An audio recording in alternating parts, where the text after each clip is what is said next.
If pushing through was the answer, high performers would age the best, but they don't. They lose capacity earlier, energy drops, recovery slows, pain appears sooner, not because they lack the discipline, because they are doing what the brain cannot sustain. When effort gets too overwhelming, the brain reduces output. That means performance declines, it's harder to get motivated, tolerance and resilience drops, and when the brain senses uncertainty, it prioritizes protection all the time. Protection over performance. If you're active, if you don't want to be limited in your activities, if longevity matters to you, this is for you. Welcome, I'm Heike Fallon. I'm the founder of Expand Health and the creator of the NeuroHP method, and I combine neuroscience, sports therapy, and personal performance coaching to help people like you who are not willing to be limited optimize their health, their personal performance for longevity. I always say, you move better, you feel better, you live better. And basically really living longer with joy. And absolutely, who doesn't want to do that? And for over 30 years, I studied the brain, the body. I've worked with countless clients to help them to really thrive. And it's really not about pushing through. And today I'm going to share why pushing through feels productive and quietly trains your nervous system to limit you. Because in the end, it's not going to work out. And we'll also cover what the brain is actually doing when you overwrite fatigue and pain, and why motivation loss and slow recovery are not mindset issues, and how to shift from that forcing through to efficient performance using brain-based strategies that I teach my clients who want to stay capable, active, and independent for decades. And before we go into it though, make sure you grab my free PDF guide. It's below in the description. There's a link to download the PDF guide and go start today. Now, let's jump in. A lot of people don't realize this, but pushing through, yes, it works at first. But you also have to understand that your brain is a prediction machine, and its main job is not success or performance, it's actually safety. It's efficiency, it's energy conservation, and that's really important. So when you push through, your brain releases stress chemistry, so neurotransmitters, adrenaline, cortisol spike up, and that is actually what gives you that temporary capacity that you feel focused and driven and capable, because cortisol release keeps you more alert, right? And this is why high performers feel like it's a rewarding to push through, right? They're like, oh, I got this. But here's what the brain also learns. It learns this state requires emergency mode, and emergency mode is not sustainable. When you think about it, would you want your brain to live in that state with the constant belief that there's constantly a threat? Of course not, because over time, the brain adapts, and not to help you, but protect you. So when you're pushing through, becomes a pattern, your brain starts changing the output.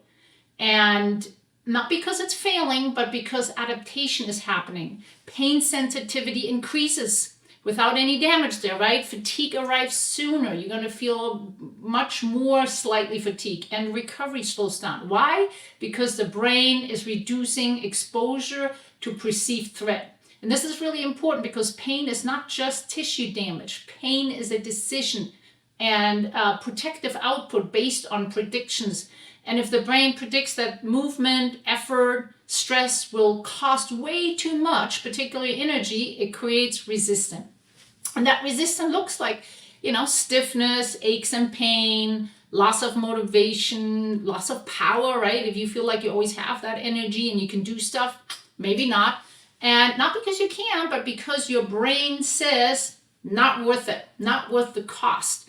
And I see this all the time. Someone comes in and says, I've always been active and I've always pushed through, I don't quit.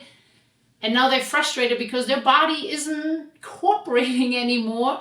And what they don't realize is that their discipline worked until it trained the brain to associate effort with danger. Let me tell you that again. Until you trained your brain to associate effort with danger. That's learning. Unfortunately, not the kind you want. And to understand how to stop that pattern, we have to look at how the brain organizes everything in the body, not, from the muscles up, but from the input down, meaning your eyes, your balance, or your inner ear, your breathing, your overall body awareness, because chasing pain locally focuses on the output, not the input. And when the input doesn't feel safe, for the brain at least, performance will always shut down. So let's take a closer look. What's actually happening in the brain and in the different systems if you're pushing through. Let's talk about vision first, your eyes, because pushing through visual uncertainty trains fatigue. So your visual system is your brain's prediction engine. It answers, where am I in space and where am I going and what's coming up next. And when there's good information coming in, the brain allows good speed, power, efficiency. But when there's not good information coming in, when the information is unclear, the brain adds tension.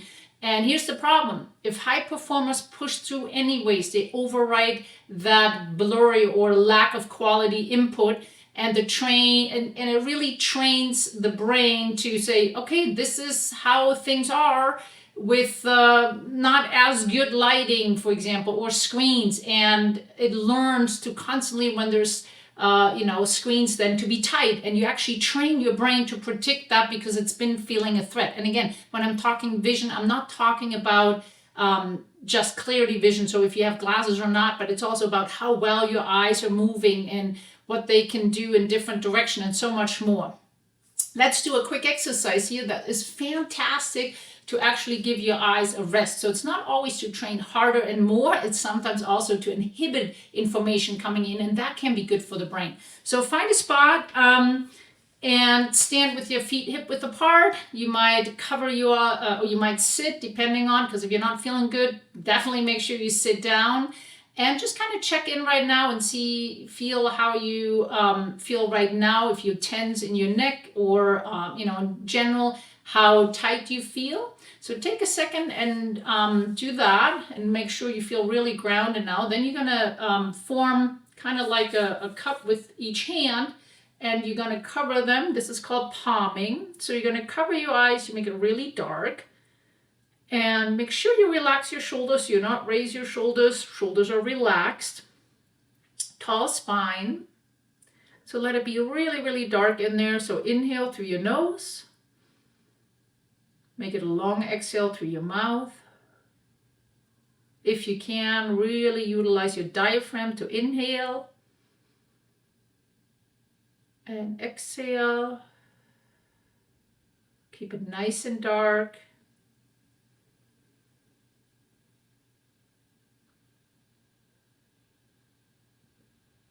Couple more breaths. Nice inhale.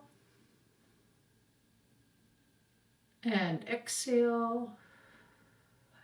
Every exhale, make sure your shoulders are relaxed.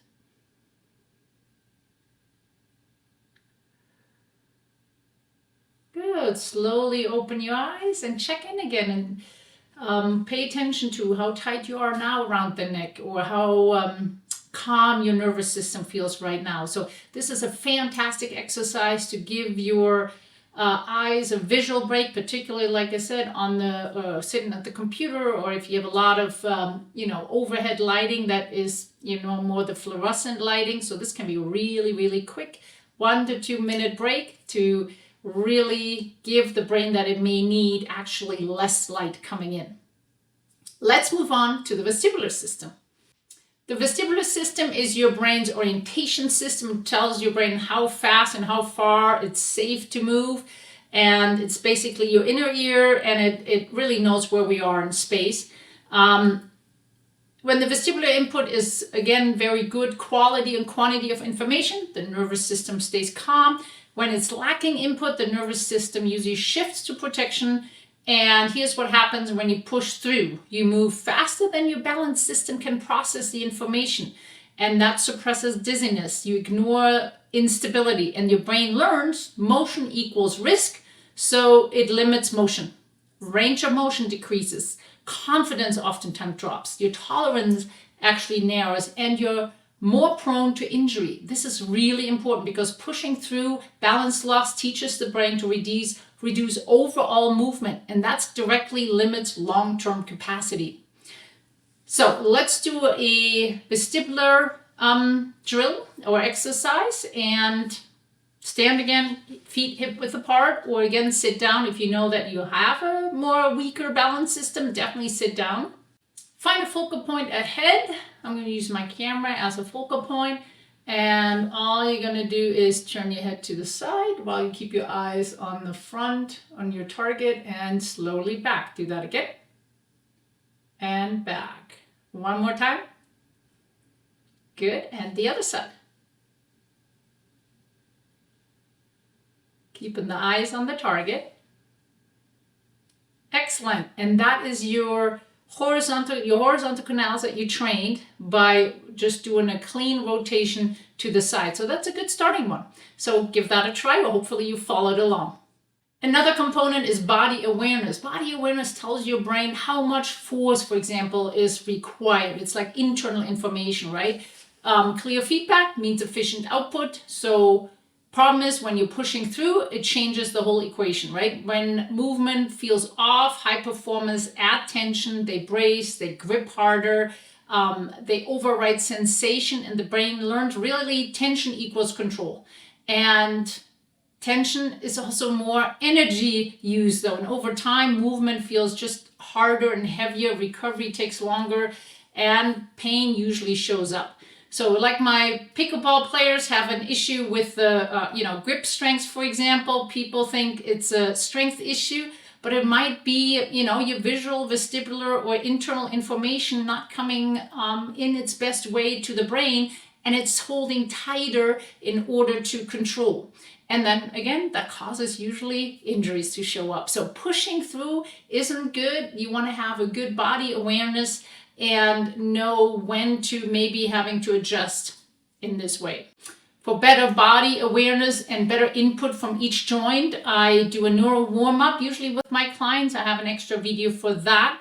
But the key is that pushing through, if that becomes a strategy, the brain starts predicting pain, it predicts tightness, and once pain and tightness are predicted, motivation is usually next, because we can't really motivate ourselves if we feel tight and we have pain, right? And this is where most people kind of get it wrong. They think pain comes last, after something is damaged, after wear and tear, after aging, but neurologically, pain often comes first as a prediction, because pain is not the result of pushing through, it's the lesson the brain learns from it. Let me say that again. Pain is not the result of pushing through. It's the lesson that the brain learns from it. And your brain is constantly asking, as I said, is this safe? Is this worth the energy? But when you push through fatigue, strain, or instability, the brain stores that experience, not just as a memory, as an expectation. And next time you approach effort, the brain predicts that cost. And when the predicted cost is too high, pain appears early, not because damage increases, because protection did. And this is really important, because pushing through pain teaches the brain that pain is required to stop you.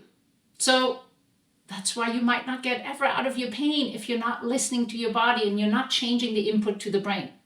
And this is something I see constantly. My clients say, I used to love training. I used to feel strong. Now everything feels just heavier. And when we take a closer look, pain showed up first, then hesitation, then avoidance. And that's not coincidence. That's the sequence. So lower threshold, faster response, stronger sensation. This is how people lose tolerance, not suddenly, but gradually and predictable. But here's the key. You do not break this cycle by pushing less. You break it by changing input and prediction that is driven by this input.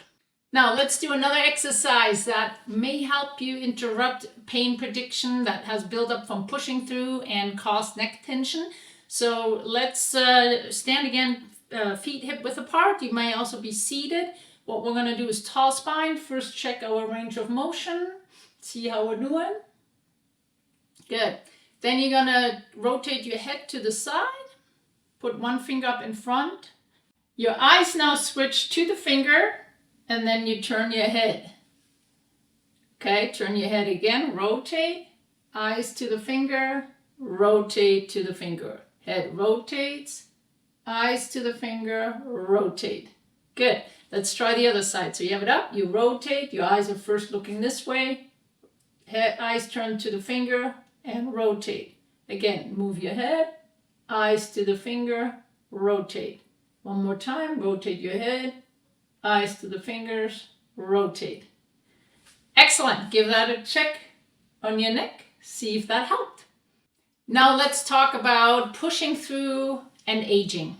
And this is where pushing through really stops being a performance issue. It becomes a longevity issue, because aging is not just about time. It's about how often your nervous system is forced into protection. And if you constantly do that, if you constantly force your system to be in this threat and protection mode, aging accelerates by how often the brain expects this threat. Chronic pushing through is not a good idea, because every time you push through fatigue, pain, overload, your autonomic nervous system shifts towards sympathetic drive. That means fight and flight is constantly ramped up, and that's not bad in a short burst, right? That's survival, but pushing through makes survival the default, right? And then you're constantly in this fight and flight state, and that means your heart rate variability drops, and that's important for aging. Your recovery slows, inflammatory signals go up, and that's really important because the body does not distinguish between physical stress and psychological stress. The brain just counts it all as cost. So longevity isn't about how much you do, it's about how often your nervous system has to protect. And high performers often live here, high demand, low recovery, they override the signals, they normalize fatigue, they tolerate tension, and the brain learns this system never truly recovers. So it adapts, not to make you stronger, but to conserve. And less tissue repair, less neuroplasticity, less adaptability, and that's aging, not suddenly, but steadily. So here's a great opportunity. Longevity is trainable because the brain is adaptable. So let's do another exercise that actually helps the nervous system calm down. It's a peripheral vision exercise. Yes, if you train your peripheral vision, it helps your overall system to calm down. Not complicated, just stand again or sit nice and tall. We're going to inhale through the nose, do a long exhale through the mouth, and we need a focal point ahead, and then we're going to start paying attention what's in the peripheral vision. So I'm going to take my camera again to look straight forward, but I'm going to pay attention now what's going on. What do I have on my left side? What do I have on my right? But I'm not moving my eyes. I'm just taking the information in that's on the side. So I'm keeping my eyes straight at the camera and just noticing what's there. I'm also going to notice what's further down in front of me. How high up can I see, as far as getting the whole peripheral vision all the way around. So give that a try. Oftentimes just doing that for like 30 seconds to a minute can really calm your nervous system down as well. So I consider this a recovery exercise as well as a vision exercise, and that is actually performance strategy. So let's put it all together. Here's the big picture. Pushing through is not a moral issue, it's a strategy, and strategies have consequences, and not always the best consequences. And in the NeuroHP method, we don't chase symptoms, we actually change input, because chasing pain locally focuses on output, not input, and your brain needs really more clear sensory information, predictable recovery, efficient movement, enough safety to adapt, and that's how performance lasts. So what do you do instead of pushing through? You don't just stop being driven, you stop being just reckless with your nervous system. And you're going to be more proactive. Adjust before you break down, meaning you might actually do a recovery before you feel completely depleted, and you train clarity before intensity. And that's something I teach my clients. It's not about doing less, but it's about doing things more intentionally depending on what your brain needs. Here's the bottom line. When the brain senses certainty, it allows better output, and that means actually better performance. And when the brain senses uncertainty, it prioritizes protection over performance. So longevity lives in how often you give your brain that certainty. If you like the content of this video, make sure you share this one with your loved ones or anybody who needs to know this, because they might be pushing through and affecting their personal longevity. And make sure you follow and subscribe to my channel, since I'm constantly updating and releasing new videos.